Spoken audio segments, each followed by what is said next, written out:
Hello, this is Ala Isa with BLENDtw.com, and I am sitting here with Matt Fusel from thevirtualinstructor.com. How are you, Matt?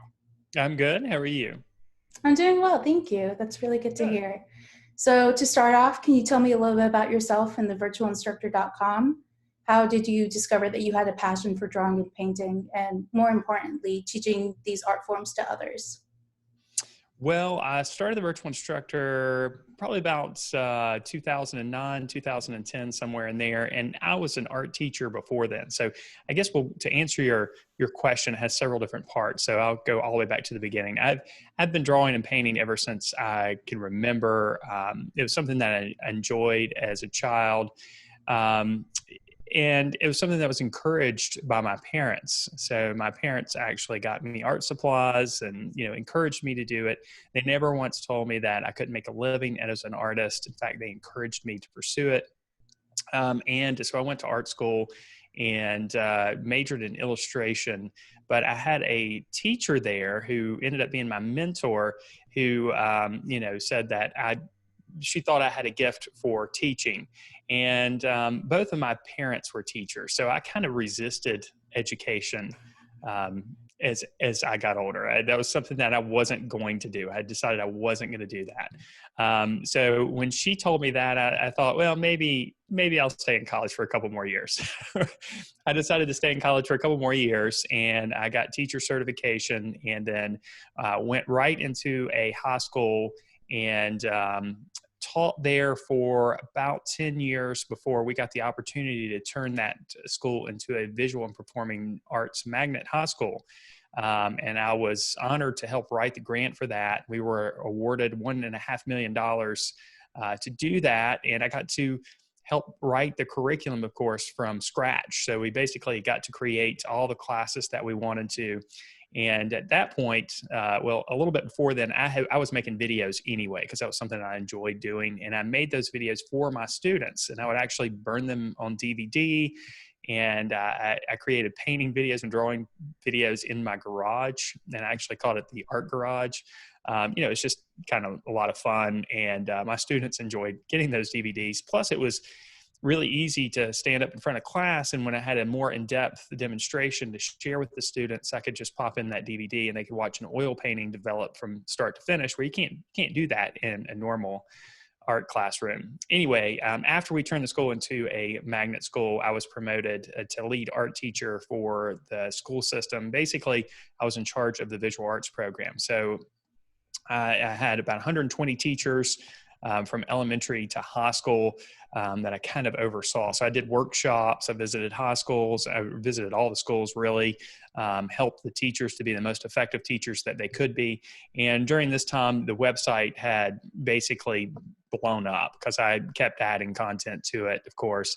And I knew it was going to eventually be my full-time job. So I decided to step down from that position, go back to the classroom. And I thought I was going to be in the classroom for maybe a couple years after that, but I ended up just being in the classroom one more year. And then I went in and quit my job, and that was very scary. That was about 7 years ago. So the website's been my full-time job since then. And currently we've got people from all over the world that visit. The site gets over 3 million visits a year. And we've got a huge number of users in our database that are members or have purchased a course. So it's just gotten really, really big. Yeah, it sounds like you guys are doing really well. And I thought it was really interesting that you turned your high school into a magnet school, because I know that high school is probably one of the most formative times for students, especially when they're becoming inspired about what they would like to do with the rest of their lives. Mm-hmm. So I can definitely see how your influence may have helped thousands of students that you've had previously, and now you said more than 3 million. That's wild. Every year Yes. now at thevirtualinstructor.com. Mm-hmm.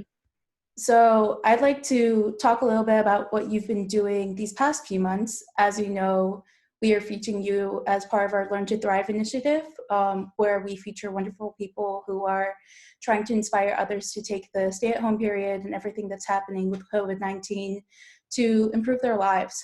So you have a very popular YouTube channel where you post art tutorials and relevant videos.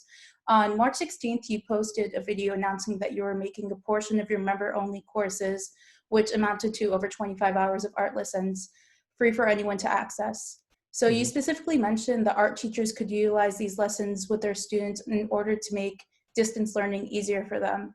As a Mhm. former school teacher yourself, I'm sure you understood the ramifications of remote learning on students as soon as the COVID-19 pandemic broke out. What inspired you to share these lessons with the world, even though it meant that you were possibly taking a financial blow yourself? Well, part of being a teacher is sharing, and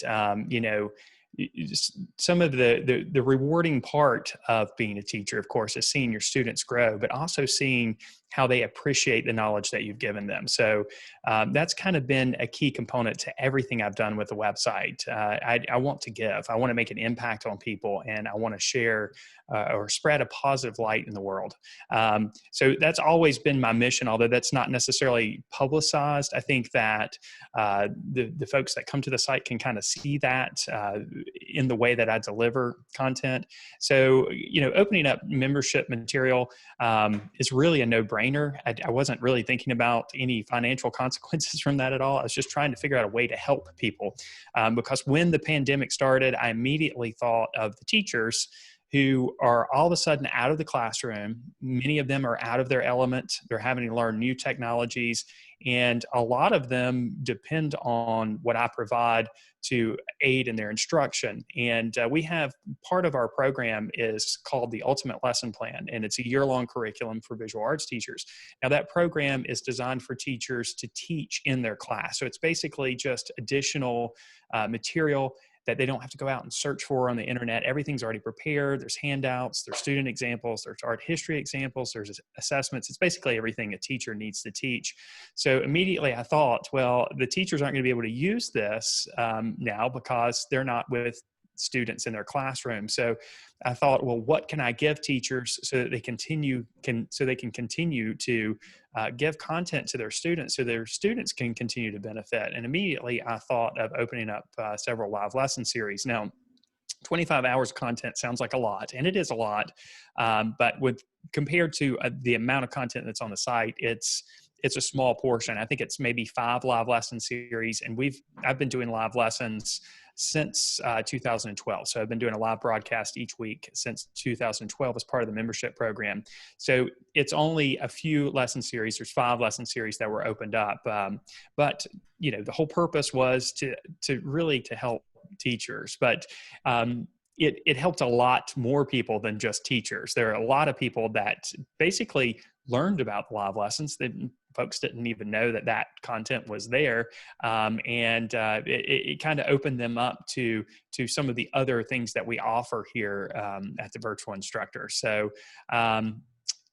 anyway, it turned out to be a great thing for everyone because people were able to benefit. And there's a lot of people that are stuck at home that aren't teachers that have all this time on their hand now. And in normal circumstances, they like to kind of delay things that might make them happy or passions that they might want to pursue because they're so wrapped up in work or other things, or they just don't make the time for the things that they really like to do. So I think opening up those lessons for those folks too has helped them realize, you only live one life. You only got one chance at this. So you need to do the things that make you happy and the things that you're passionate about, and make time for those things. We shouldn't have to have a pandemic happen to make us realize that, our lives can be more fulfilled if we just take the time to do the things that make us happy. So I think that was something that came out of this for a lot of folks. But it all started with just me thinking about teachers. In fact, my old boss in the school system called me a couple days after the schools were shut down, and he said, "Do you have anything that you can share with the teachers?" And during this time, I was already working on making these lessons free. I had to go back and recode the pages and change some things to make them free. I told him that was coming. So I knew that it wasn't just folks from my old school system that needed help. It was teachers and people all over the world. So I'm glad to help. I'm glad I was in a position to help. And since then, right now I've extended the amount of time for those lessons to be free until July 15th, but I haven't told anybody this, but I'll go ahead and tell you now. I'm going to make all those lessons that I made free during the pandemic free forever. So folks can take advantage of that in the future as well. Again, it's just 5 live lesson series, but again, it is 25 hours of content, and they're popular lesson series. So more people can benefit, even though the pandemic might leave us behind. Hopefully the pandemic will go away pretty soon. Here's to hoping. That is very generous of you, though, and I'm sure everyone that hasn't had the chance to check out your live lessons will appreciate it a lot. I'm a student myself, and I remember my professors had maybe a week to completely redo their entire curriculum around at-home lessons, and I'm sure that was very difficult for them. If only they had someone like you who was there to swoop in and make life easier for at least a little bit. Yeah, and I don't mean to interrupt you. Let me say No, one go more thing ahead. I forgot to mention. In light of this, since I know that the teachers are probably going to be struggling when school starts back in the fall, I'm in the process of going back and recoding all of the ultimate lesson plan pages so that a teacher can use it in their classroom if they are in a classroom, but a student can also use these lessons remotely and go through the lessons at home if they need to. So I'm adding new videos and recoding the pages so they look a little bit different if you are a student compared to a teacher. All of this is not completely live yet, and it's not ready yet, but it should be ready in the next month or month and a half in time for school to start back. So I've actually adapted to the circumstances that we're in now so that I can continue to help teachers and students, even if they're having to learn remotely. So I wanted to add that, and I forgot to tell you that. No, it seems like you're very committed to making these as accessible as possible, I am. which I'm sure everyone will appreciate, because I know at least a few school systems who aren't going to be opening up, at least not in the same manner in the fall. Actually, a follow-up question about that. So you've been in a leadership position at Magnet School for Visual and Performing Arts, as you said. So I'm sure you have some insights about the challenges of remote learning that might pose for teaching art that may not similarly pose for other subjects, such as math, language courses, science courses, things like that. So what challenges do you think visual and performing art teachers are facing when it comes to remote teaching, and visual and performing arts students are facing when it comes to remote learning? Well, I think it's the same challenges that a math teacher might encounter, actually. I think that there's additional limitations. Like, for example, if you're in an art classroom, you're depending on your teacher to provide the materials a lot of times. Larger sheets of drawing paper, maybe some materials that may seem a little bit exotic to someone who's doing art at home, like linoleum blocks and gouges to create relief printmaking or relief prints. That kind of stuff you depend on your teacher to have. So I think getting the materials that an art teacher would normally have is probably the biggest hurdle for students working at home. And it's also a hurdle for teachers to get those supplies to the students. I have lots of friends that are still in the school system, and they tell me that they have days where students can come in and get materials, one at a time during the pandemic, so that they still have access to the materials. But hopefully that will continue if we still have to continue with the remote learning. But I think that's probably the biggest obstacle that makes teaching art unique compared to math and science. But the biggest hurdle, I think, for any type of remote learning or learning online is the interaction that you have with a student that you're physically present with. And this is something that I've missed since I left the classroom. And when you communicate with somebody that you're there in person with, I think there's a lot of communication that happens that's not necessarily verbal. You pick up on, the physical, just the physical attributes of the person that you're dealing with, and you can kind of get an idea of whether or not you're reaching them or not. And a good teacher will always adapt to particular students so that they can reach them in a better way. And I know when I was in the classroom, if I needed to work with a particular student, I would probably approach them a little bit differently than a different student, because I got to know their personality. I knew what would click with them, and I knew how to be an effective teacher for them. And I think you miss out on that when you do any type of online teaching or learning,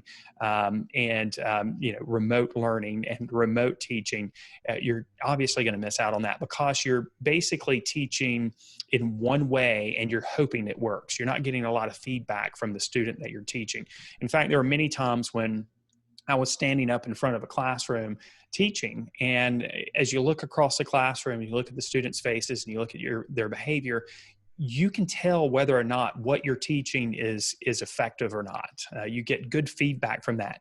But when you're talking to a camera, like I am right now, the camera never changes. It looks exactly the same, and you're not really sure if what you're teaching is done or presented in an effective way or not. So you get a lot of feedback with a live student that's not necessarily verbal, and I think that's a challenge for anybody doing any type of teaching, whether it's math, science, whatever it is. It's not just limited to art. So I think the biggest limitation, again, to recap, for art teachers specifically, is just getting those materials to the students and students having the materials that they need. But of course, for every teacher, that feedback that you get from students is incredibly important, and you miss out on that.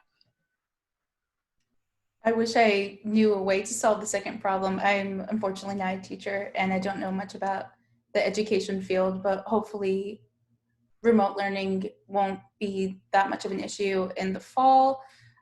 With the way that the pandemic is going, oh dear God, let's hope not. I do want to touch on something you said earlier, though, about the materials.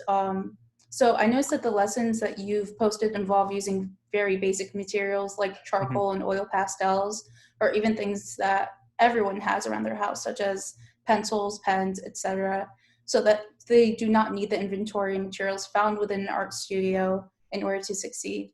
And do you think there's a general lack of accessibility in the art world that needs to be addressed when it comes to public education? Are you talking about materials? Or are you talking about there's just not opportunities for students to take art classes in some school systems? I mean, I was speaking about materials, but I'd love to hear your Okay. comments on both. Well, I think both of those things are true. Obviously there are students that you have in a classroom that fall into all different types of economic categories.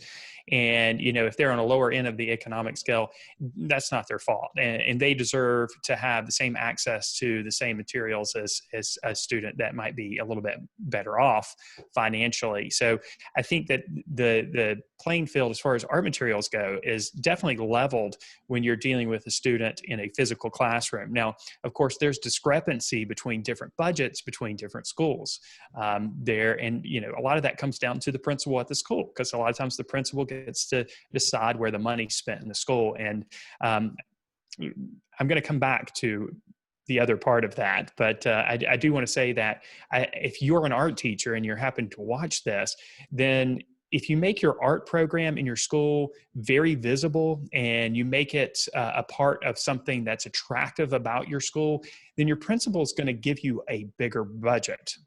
As our art program grew, I noticed that our budget also grew each year.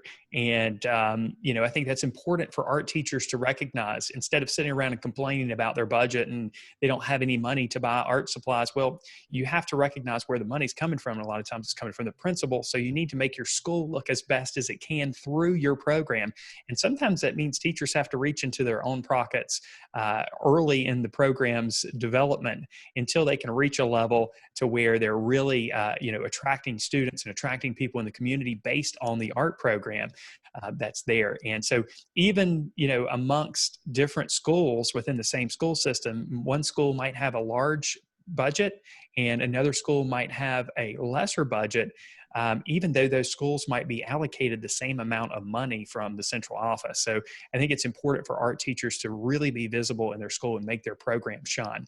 Now, the other part of that question about accessibility to actual art programs, yes, there are art programs that are being cut all over the country. Most of the times when we have art programs that are cut, they're cut at the elementary level.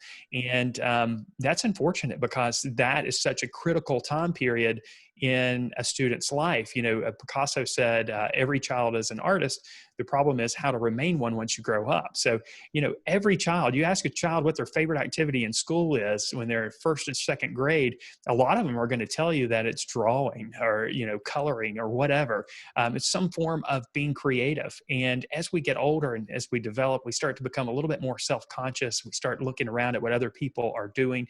We also have a lot of times adults and people in authority tell us that anything that's a creative form of expression is not going to lead to financial success, which it totally is not true these days. Because if you look at the people who are most successful in the world right now, they are the creative people. They are the innovators. I mean, you look at all the apps that we use, all of the websites we visit, all of those things are designed by artists. I mean, it's a wonderful time to be an artist right now. So the people who are cutting the art programs, the people who are making these decisions just don't understand how important being creative, being innovative is. And these are the skills that we learn in art education. So I do think that there's a problem in our country right now with art programs getting cut. I know some things have to be cut, but I don't think it needs to be art. Art is such an important part of being successful in this economy and most likely in the future economy as well. So do you think as more art programs begin to be cut, we're going to start turning more towards virtual instruction, such as the one that you do yourself? Like perhaps school systems are going to buy, I don't know, school membership or something for the virtual instructor and essentially have that be a portion of the art courses? I do think that that is definitely a possibility, because if you look at what's most economically viable, obviously it's going to be cheaper to pay for an online program than it is to employ a physical person to be at that school. But again, that goes back to what I said before. I think you can't replace that person-to-person contact, and that might seem strange coming from somebody who does everything virtually.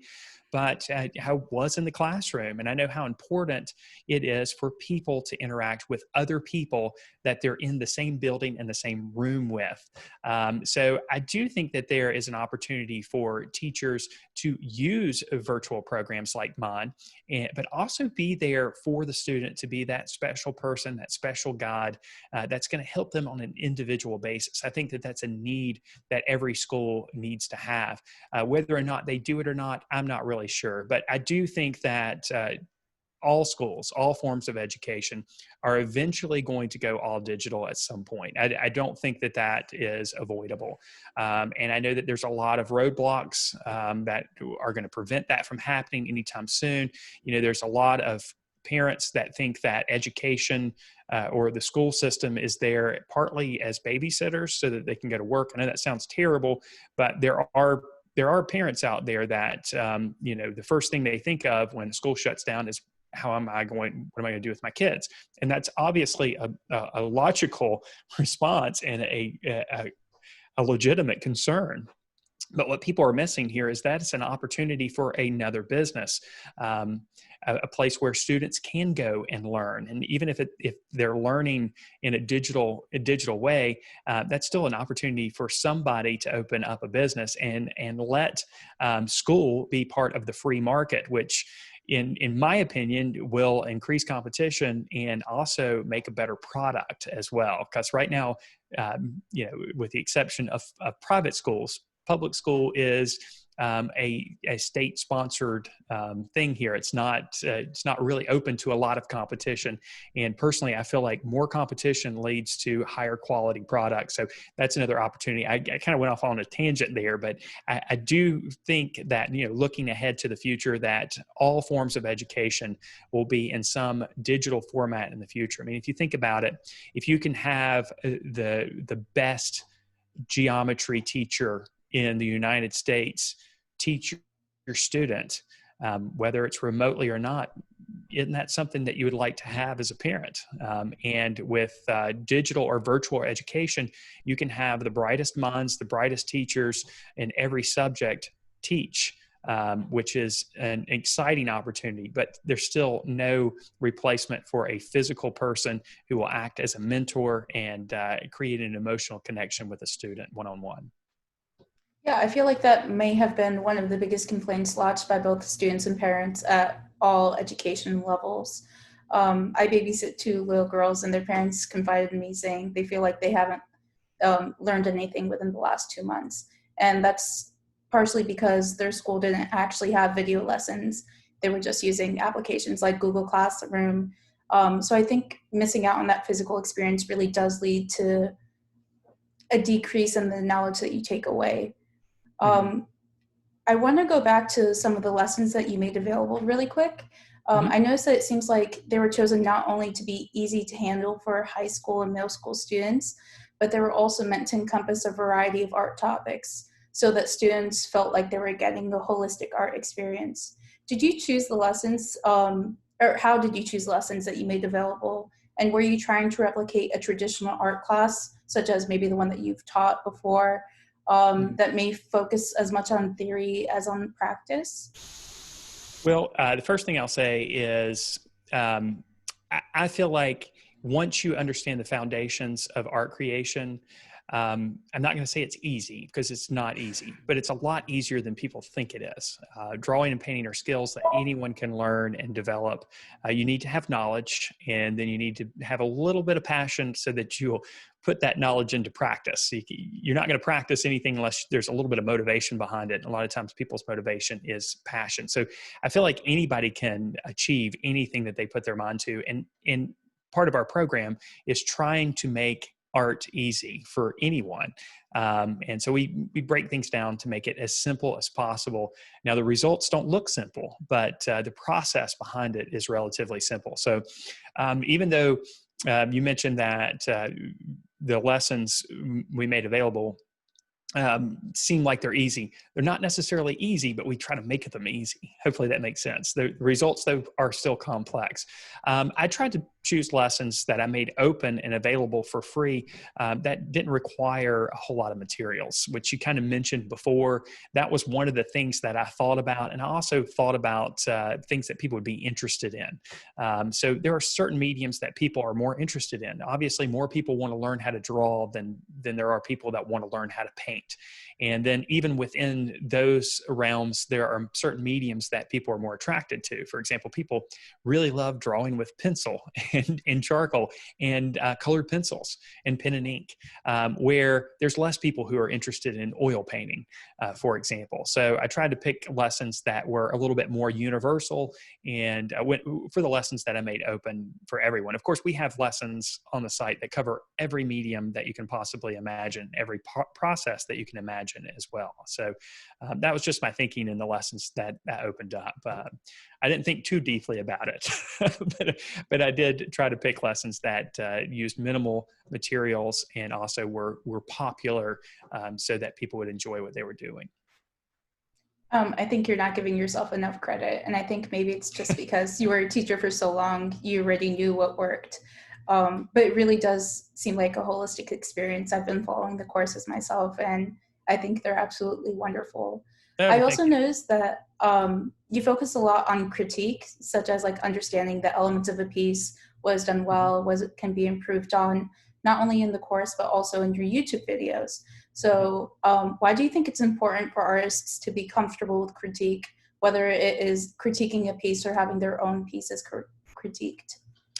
Well, critique is an important part of your development as an artist. You know, if you don't know what you need to improve, then you're not going to improve it, obviously. So, a lot of times when we're in a piece of art, or you know, we've invested ourselves in it, it's hard for us to step back and see the areas that could be improved. But when we put another set of eyes on it in the form of critique, a lot of times we see the things that we could have done differently. And when we see those things we could have done differently, we learn from those experiences.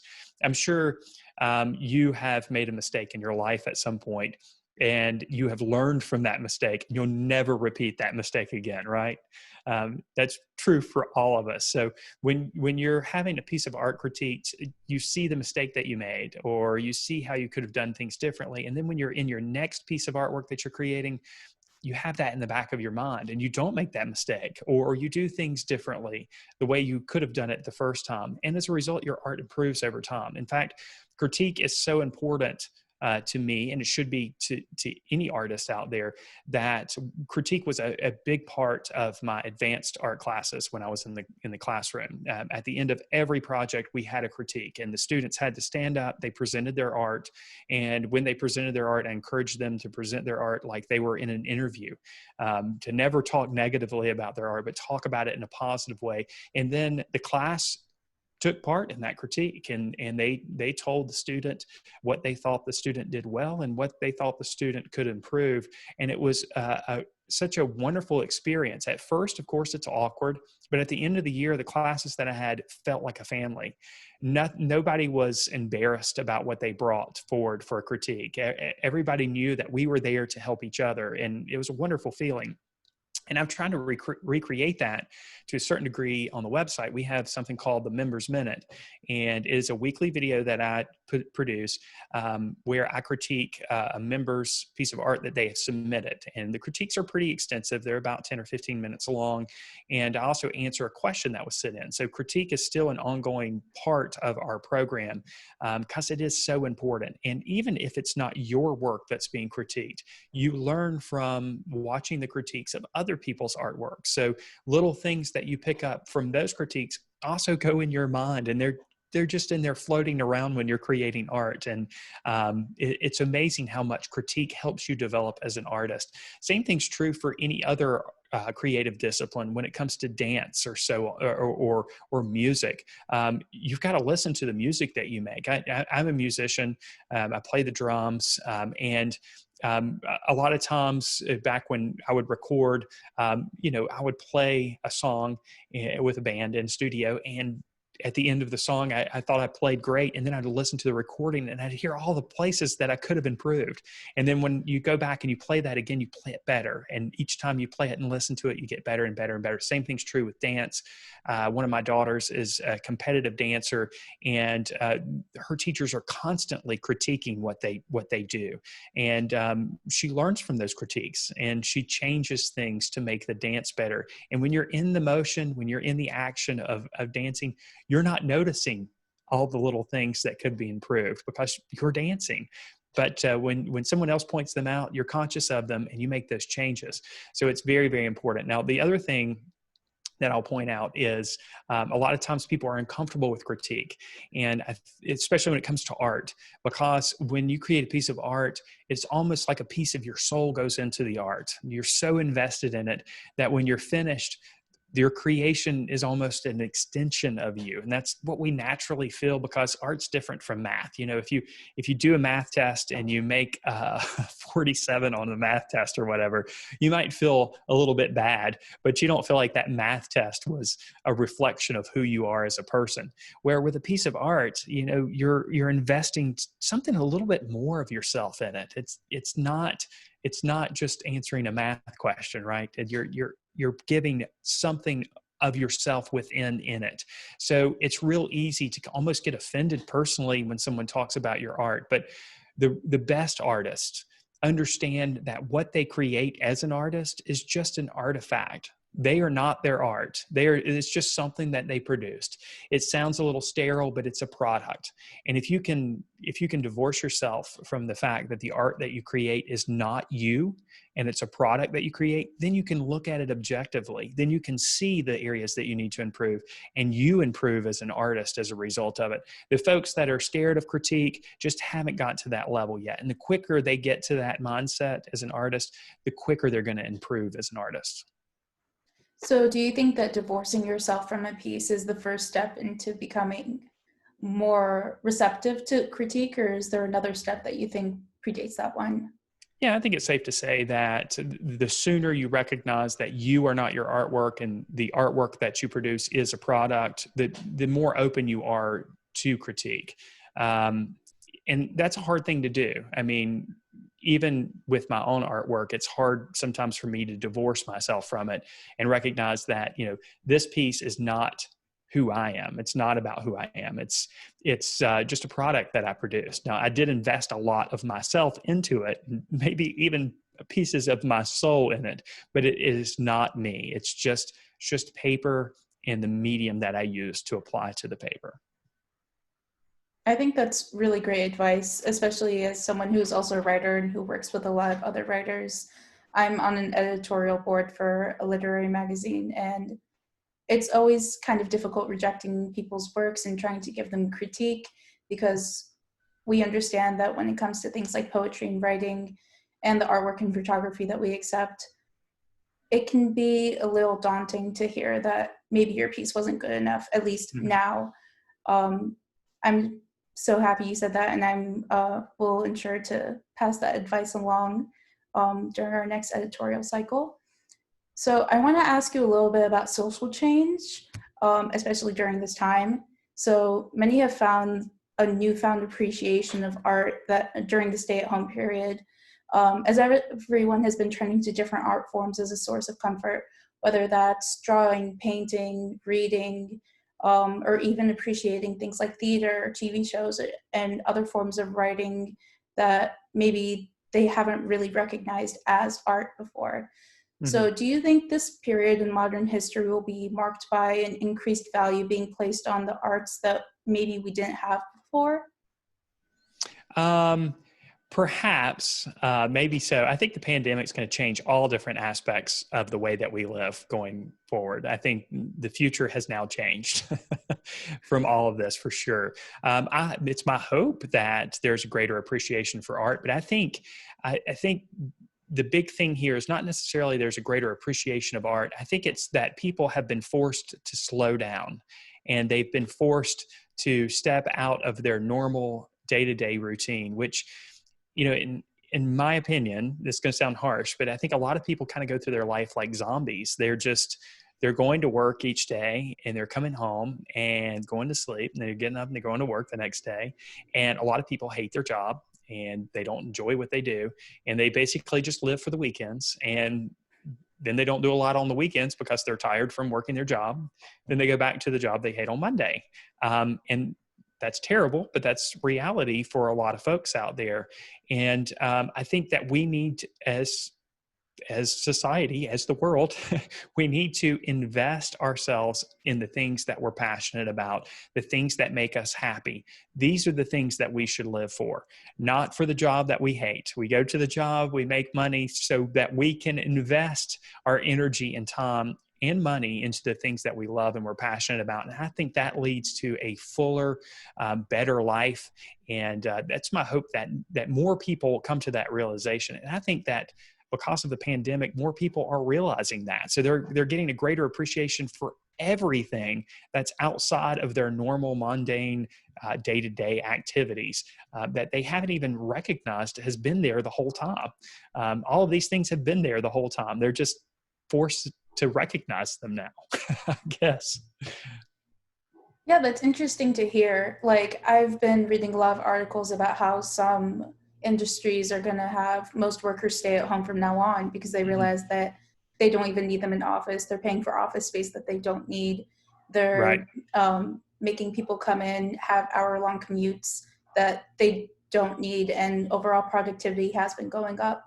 So I'm interested to see which industries we do end up seeing people working from home, and if the people working in those industries end up being happier because perhaps maybe they have the time to do the activities that they never could do before, like you said. Um, so, on the topic of that, many people have been trying new things or picking up hobbies in order to improve their mental health during the stay at home period, or perhaps just because they've had the time that they've never had before. And that includes the thousands that have been using your lessons to learn how to draw and paint. Do you think that there might be a crop of new artists or something that may get their start from the work that they've tried during these times?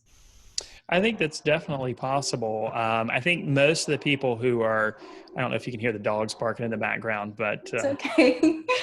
they sometimes do that. And I think I've got a package being delivered right now. So they're going to bark for a few seconds. Is that a painting of your dog in the background? It's Or a is that just it's a another painting, a dog? pastel painting of a golden retriever, and I do have a golden retriever. It's not mine, but it is, and it sounds like the package is definitely being delivered. They are losing their mind right now. I have a golden retriever named Willie Nelson and a miniature dachshund named Crosby, and the miniature dachshund's got long hair, and he looks more like a Rastafarian because the long hair is so dirty and it's just all matted together. It's pretty funny, but anyway, they're quite a pair because Willie's so big and Crosby's so small. But anyway, I think they're done barking now.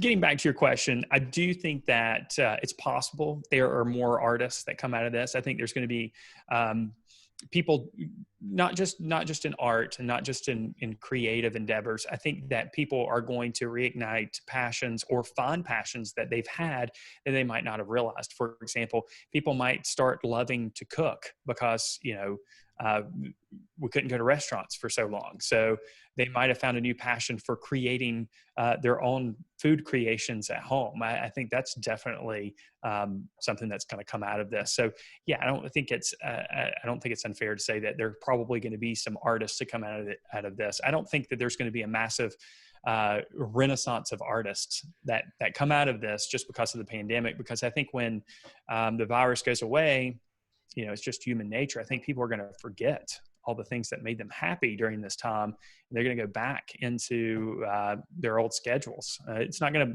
be that way for everybody, but I think the majority of folks are just going to kind of go back into their old rut and their old routine.